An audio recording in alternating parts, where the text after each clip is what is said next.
Hello there! As this is my last photography vlog for the year, I just wanted to take this quick opportunity to say a massive thank you to each and every one of you for your amazing support of me and the channel this year. To all my subscribers, new and long-standing, I'm super grateful for your time, for your encouragement, and for your engagement.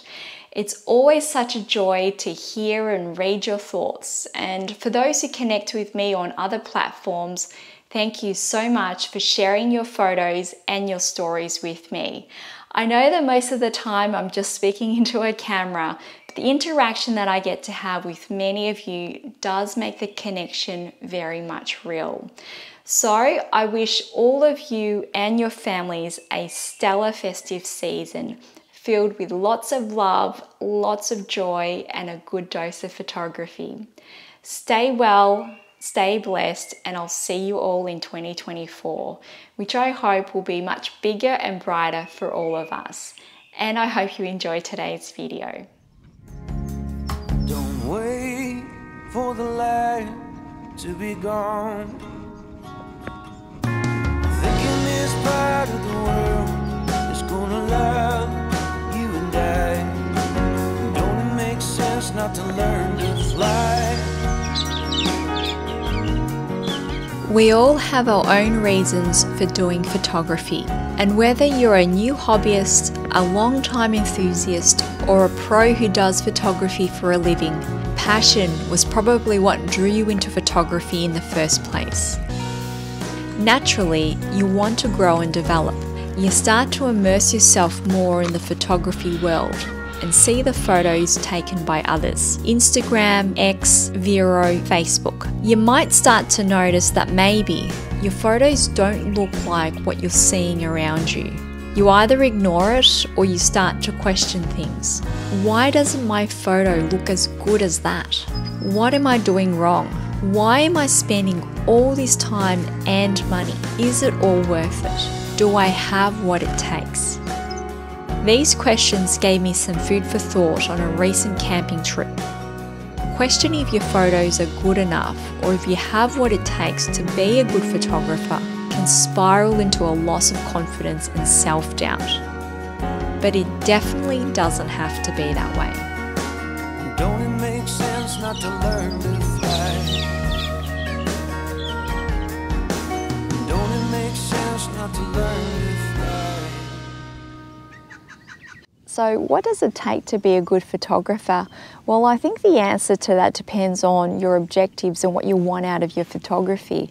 Now, if you just simply love being in the outdoors, being in nature, and your photos are a way for you to remember that and relive the moment, and you don't care too much for editing in post or creating art or sharing it on social media, then you've probably never been plagued by these sorts of thoughts and bouts of self-doubt. But I think for the vast majority of us, we're within this band of somewhere between hobbyist and serious enthusiasts. And if you really love the idea of creating art through your photography, seeing it as a means of artistic expression, you love editing in post, and you love sharing it on social media and appreciating the artistic creations and expressions of other photographers through their images, then I think you've probably had these periods of self-doubt. And I think that's natural because we seek personal growth and development, and sometimes when you think that's not happening, then you start to doubt your work and your abilities.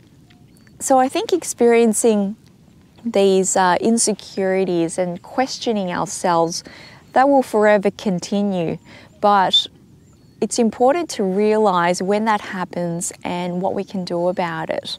And for me, it's helped to really unpack some of the key elements to get to the crux of the issue. So when I think about what does it take to be a good photographer, I think there are 5 key attributes, and that's passion, skills, talent, persistence, and mindset. And I'll throw in luck at the end. That's not an attribute, I know, but it does go a long way.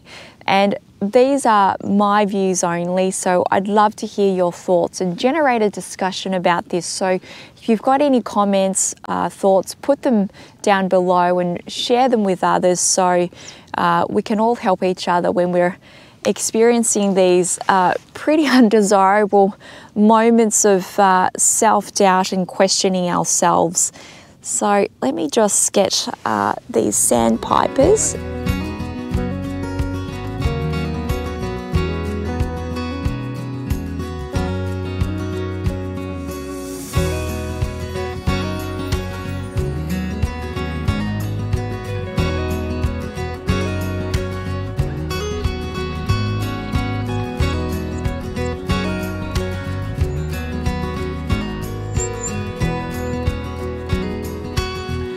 I think it goes without saying that you've got to love whatever genre it is that you prefer to shoot. For me, I just love nature. I love being in it, I love being surrounded by it. And so it was natural for me to gravitate towards landscape and wildlife photography. Your passion is so important because it will ignite that internal drive and it'll keep you motivated and keep you going when some of the other attributes are found wanting.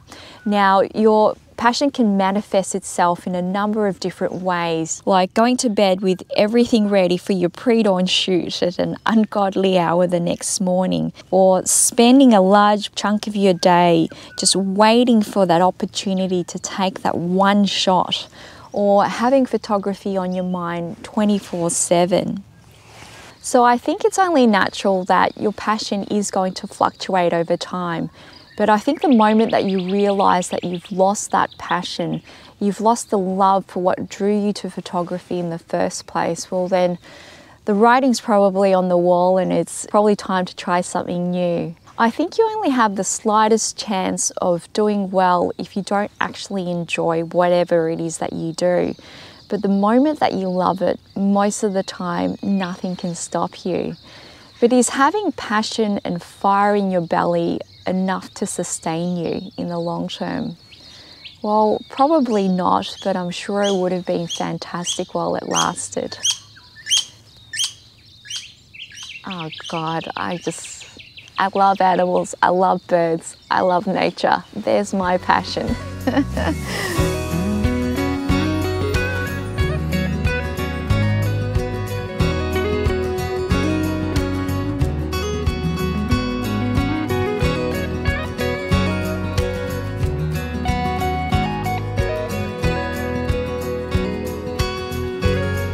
So you might have all the skills and talent in the world, but if you don't have the internal will or drive to want to try and try and try again, if at first you don't succeed, then I think it can be pretty challenging to do well, or for you to get what you want out of your photography.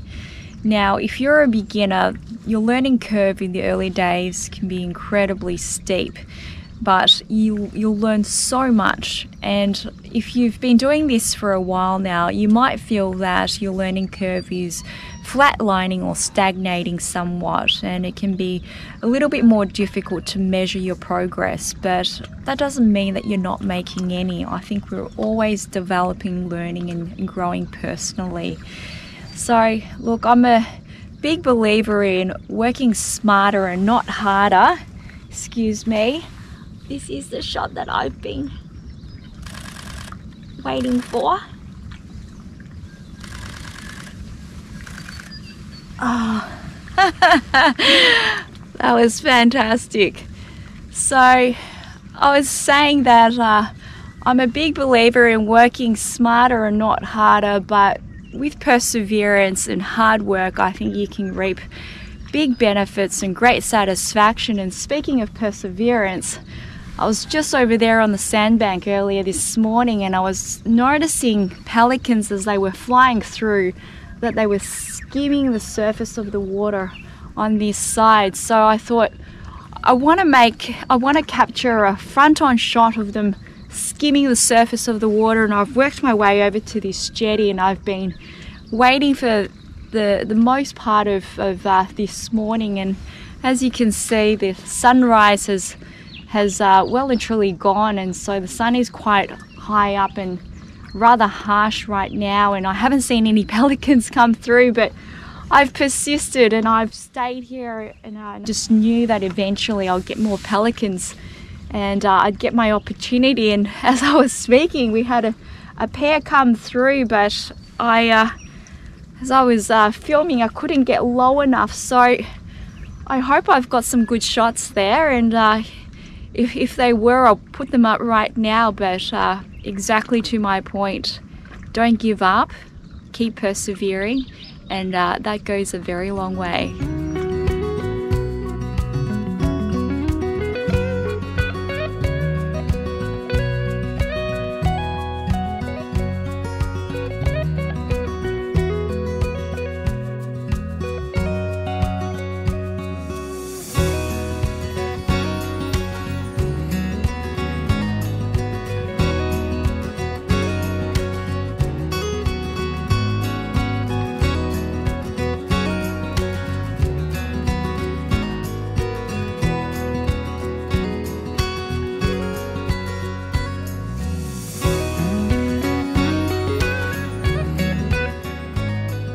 "34mm, f9, 1/5 of a second, ISO 100. Understanding settings, exposure, and composition. These are skills that can be learnt." Skills, a key attribute that's often talked about. Do you have enough skills? Are you skillful enough? What does it all mean? Well, I think it relates to your knowledge and your technical ability, things that can be learned, taught, and executed. It's your ability to understand the elements that make up a correct exposure, knowing how to compose a photo and compose it well, and how to apply all of these things with the tools that you have so that you can execute it to a T. I think developing our skills is a lifelong learning process, and if you're at the start of your photography journey, it's something you'll focus on heavily, and you'll continue to focus on it throughout your photography journey. So honing those skills are so critical to what we do as photographers, and it can take us pretty far if we continue to build and develop on those skills. But are skills enough? And this is where I think there's an overlay with talent. Unlike skills which can be acquired, talent is a more innate quality, a knack that you have for something, a gift that maybe you're born with. But I think in photography, talent isn't probably as easy to recognize as, for example, in athletes. I think though, with time and experience, you can uncover your talent and harness it. You might realize that you have an easier time spotting a unique perspective or composition, or have blazing fast reflexes and amazing hand-eye, finger-thumb coordination, or just have a knack for visualizing your images and can readily see things through a really artistic and creative lens. So if you're fortunate enough to be talented in any way, it'll give you an edge in executing your skills. Take advantage of it and don't let good talent go to waste. But it may also be the case that you've not yet realized your hidden talent, so don't give up. And the final attribute, which I think is the most important, is your mindset. I'm sure we've all experienced at some stage moments where it seems like everything's gone completely wrong, and we've experienced setbacks of different types and different magnitudes. And I'm sure we've also at some stage fallen into the comparison trap, comparing our photos to the photos that we see on social media or in photo competitions. But we all know that comparison is the thief of joy, and I think a much more productive way to approach it is to compare us against ourselves, to look where we are at now and compare that to our photography journey, say 6 months ago, a year, 5 years ago. I think that's a much more healthy way to measure our progress and to evaluate whether we think that we do have what it takes. And I think it's also natural that we will dwell on negative thoughts from time to time and for a little while. But our ability to reflect on our learnings and to reframe our thoughts and feelings about the experience in a much more productive and positive way is going to be critical in allowing us to move forward with small actionable steps, and that's going to allow us to achieve our photography goals and objectives. So don't underestimate the power of your mindset. So if you focus your, look at that, kangaroo with a joey just coming through. I'm not sure if I captured that. Oh, beautiful walk. Oh, there's one left. Oh, there's Joey coming back for his friend. There you go. Morning, buddy. Enjoying this lovely walk.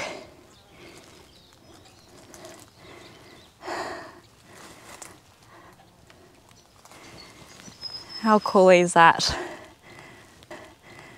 Love these little surprises. But I was saying, if you focus your energies on one or two of the attributes that we've spoken about, building on those, then I think you're in a great place, and you just need to give yourself time and have belief.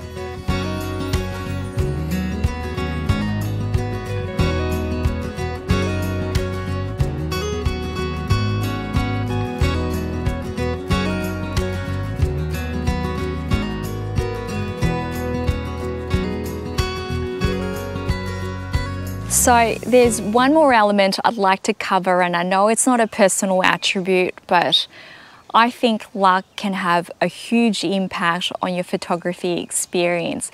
You could plan meticulously for a photo shoot. You could have charted the direction of the sun, monitored the levels of cloud cover and wind for weeks ahead of time, closely watched the tides, tracked your animal for kilometers on end, observed its behavior for months, all to set yourself up for that one shot. And then of course, things don't go as planned. The weather turns last minute, thick clouds come rolling in and snuff out the brilliant sunlight that you thought you'd get for sunrise. Or that animal just decided one day not to turn up at the watering hole for some reason. So speaking of luck, and I think this is a great example here, I've been camping at this site for a couple of days now. You can see I've just got my tent behind me, and I've had these yellow robins just drop by every now and then, and they're just so gorgeous. And before this camping trip, I haven't been able to take any photos of them. So I've really been wanting a shot where it's perched on a nice, perfect sized branch with some nice clearing in the background, and of course some great light. And I just haven't had that shot or that opportunity. And every time that it's landed in the right position or with great composition where I'd like it, I haven't had my camera on me, and when I've had my camera, unfortunately I haven't been able to find the yellow robin. So I thought today I'd go for a bit of a walk around here. I've got some crimson rosellas just flying through.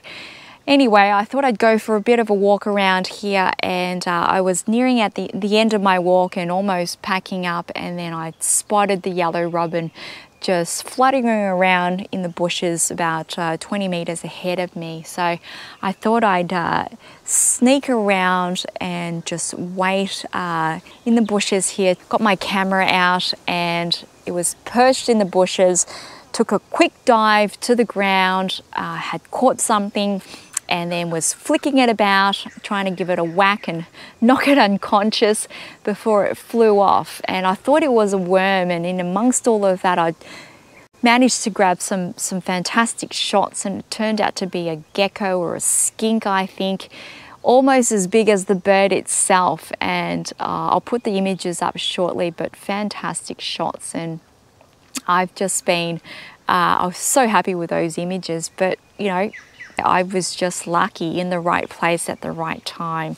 And speaking of yellow robins, it is taunting me. So let me see if I can get some footage for you. It's just landed on this perch.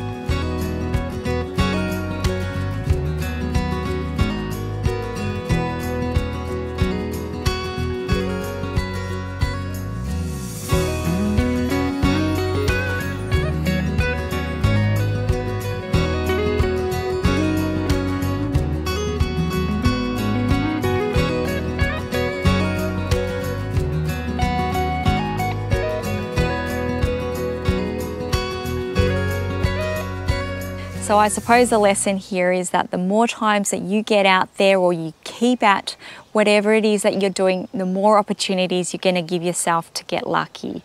And I've always thought that there's no such thing as a free lunch in life. Sometimes Lady Luck though is on your side and sometimes she just isn't. But you've got to be in it to win it. That's the way the cookie crumbles, unfortunately. You've just got to accept it and move on. And I think that was a lot of cliches I've just used there. So that's probably a sign for me to wrap it up. But look, in all seriousness, celebrate the attributes that you've got. Keep working at the ones that you can control that will make you a better photographer. And keep getting out there and enjoying your photography and creating your own luck. So thanks a lot for watching and I will see you in the next one. Catch you later. Don't it make sense not to learn to fly? Don't it make sense not to learn